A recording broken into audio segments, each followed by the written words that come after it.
નહોતા ચાંદલિયા નહોતા દેવોના દરબાર જ્યારે કશું જ નહોતું ત્યારે ભગવતી તમે બધું પ્રગટ કર્યું હે માં આજે તત્ક્ષણ તનથી દેહ ત્રણ કરી પેલામાં અને દેવી ભાગવતના ત્રીજા સ્કંદના ત્રીજા અધ્યાયમાં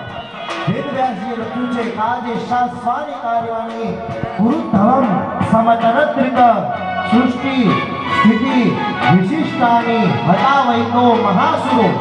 હે માં તમે આજ્ઞા કરી એટલે બ્રહ્માજીએ આખું જગત નિર્માણ કર્યું